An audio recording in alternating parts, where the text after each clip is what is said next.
Hi Pisces, welcome to Higher Source Tarot for your Is It in the Cards Love Tarot reading for October 2023. This is a love reading for all Pisces, Sun, Moon, Rising, and Venus. We are going to jump right into this today, but I do want to let you know that this week I'm going to have a Wednesday money and career reading. So I always appreciate it when you hit the like button, but that will also do something so that YouTube will know to show you that reading when it comes out on Wednesday. And if you're new here, I post new readings on Friday, then again on Monday. Fridays are a general reading. Mondays are different every week. Okay. What advice do you have for Pisces, Sun, Moon, Rising, and Venus to attract the love of their lives into their lives, please? Okay, we're going to start off here with the Moonology Manifestation Oracle card deck. I just love it. I've already shuffled the Whispers of Love, so we'll get to those too, but you won't have to deal with all the shuffling. Quarter Moon in Libra, keep your heart open, okay? So we'll see what the rest of the cards have to say, but that is the first step in this. That's the first thing they want you to know if you are a little bit guarded or unsure, is be open to love, all right? And then we'll just cut these a minute. All right, and you have take a chance on love. So you keep your heart open and take a chance on love. When we love, our lives are changed forever. And isn't that true? I mean, many periods of our lives when we look back are often associated with the relationships that we were in, or maybe that we weren't in, whatever the case may be for you. So let's see now what the tarot wants to tell you, Pisces, about love. What advice do you have for Pisces, Sun, Moon, Rising, and Venus to attract the love of their lives into their lives, please? What guidance do you have for Pisces about love, please? Messages for Pisces about love. Whoops, we're going to let that come out. Okay, so we will draw 3 cards to represent your energy, 3 cards for the person you are attracting, 3 cards on the advice. Your energy is the High Priestess, the Lovers, and the 8 of Wands. Their energy is the Hermit, the Tower, interesting, and the Star. You know what?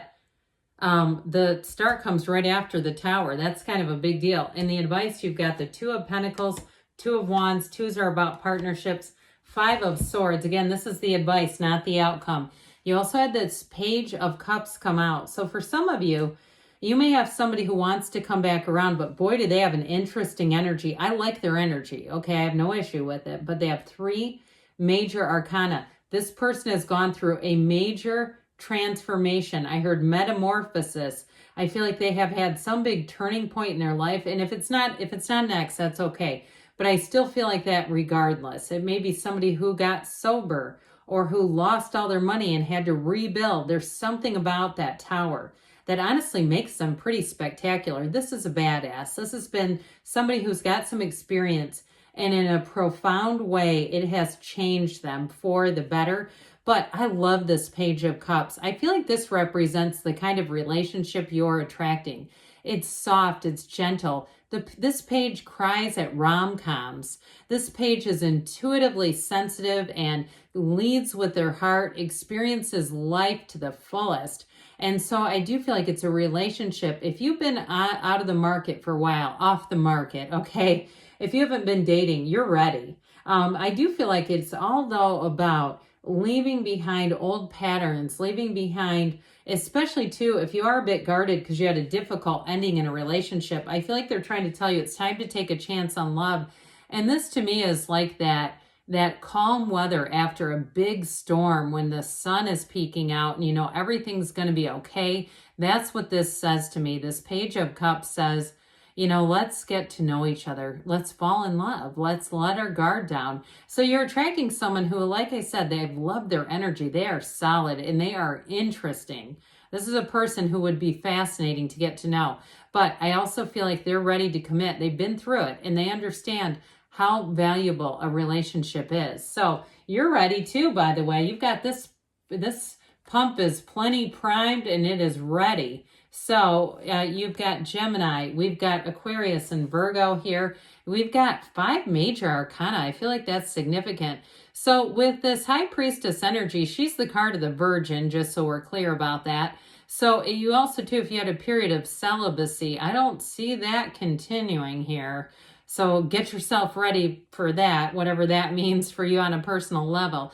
But she's also, too, she enjoys that time, her own company. She enjoys her time in solitude. So if you have been single for a bit, I feel like you may have gone on some adventures just by yourself and really kind of gotten to the place where you are very clear about what type of relationship and person you want to deal with.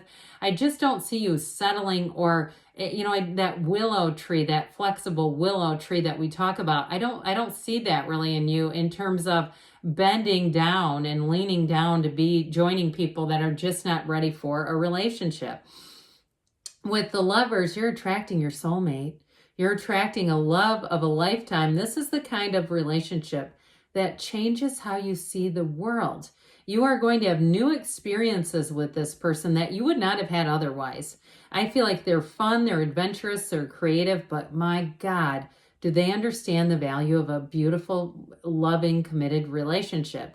And I also feel like they're going to value your time. This is somebody who's going to be punctual. If that's important to you, I could see you putting that in your wedding vows, okay? Or maybe it's them. I don't know. Somebody here really values punctuality, though, as a measure of respect, that sort of arrogance, like, oh, when I get there, they'll wait. I just don't see that. It's like all the stuff that would normally bug you, they don't do. Okay, so if you can go through and look and try to find fault with them. If that's how you vet people, go for it. There's no point in trying to have rose-colored glasses on and 60 days in realize you can't stand the person. So I do feel like if you have sort of some certain key indicators you look for as like, that would drive me nuts, this person will not have those. Because they're not going to drive you nuts, not in a bad way. They might drive you crazy in love, but with that 8 of Wands, you are ready for takeoff. And I feel like you are going to fall hard, both of you. And so this is the kind of relationship where it is almost like love at first sight, where you do walk away and say, I want to get to know this person better. I'm excited to see this person again. I feel like I could be with them for the rest of my life. I feel like I could build a future together. And so with the 8 of Wands, if it is reconciliation, because I don't want to rule that out, and some people don't like it, but it's like, look, if it's in the cards, I'm not going to negate someone else's reading. That's not fair. And so I do want to tell you, though, those of you that are asking, because you do have reconciliation here, especially with that Page of Cups, it's having a very open communication, very open conversation. No stone is left unturned. It's not brush it under the rug and pretend it didn't happen. This is open and saying, we need to get this out or it's not going to work. And so I do feel like with whoever this is, boy, if they learned some lessons, they have this, I like the Tower, okay, for them. I feel like they too have been in a period of solitude with that Hermit energy. And like I said, they may have had to rebuild if they had something disastrous happen to their business, to their employment, to even their housing. Like they had things set and all of a sudden they had to hightail it out of another state because the whole bottom dropped out on them. I mean, I'm seeing things too about people with these insurance companies raising them to just excruciating premiums. I feel like they had something big here. They may have also had something with their job that involved some sort of a lawsuit or an audit or something. I don't feel like it was like their fault, like they were directly responsible for it, but I feel like they did a lot of damage control and picking up the pieces. Now, if it's a relationship that ended in their life, whatever it was big and it was a huge effing turning point, okay?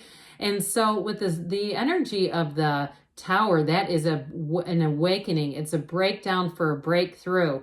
And so if they had a drinking or a drug problem, look, if they're in recovery, there's some really beautiful, deep people who are in recovery that take life on in a very different way. I would not rule anybody out who is in some kind of recovery, as long as they're working some kind of program and not just like a dry drunk. You don't want to deal with that.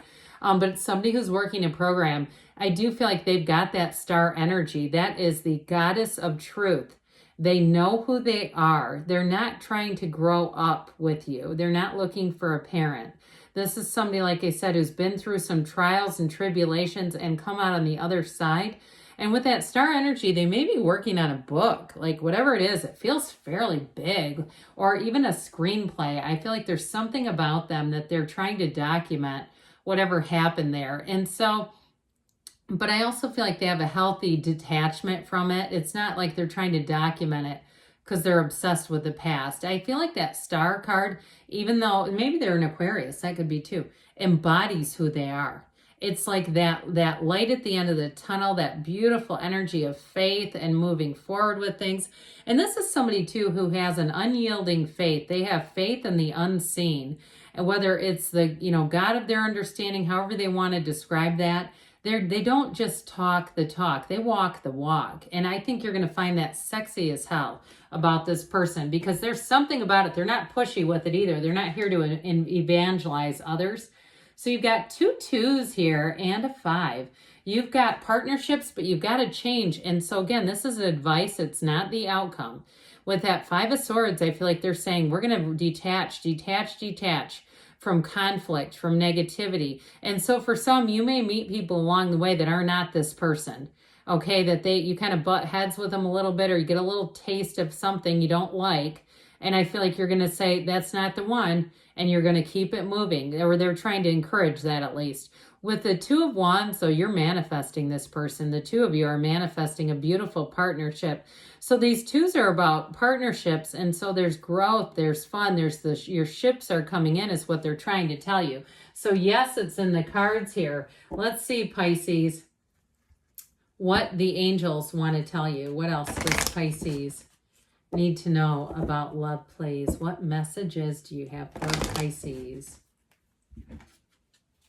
What guidance do you have for Pisces about love?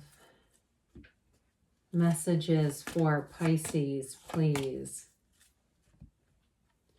If you believe, ask, believe, receive. That unwavering faith is important. And trust. Trust the universe hears you.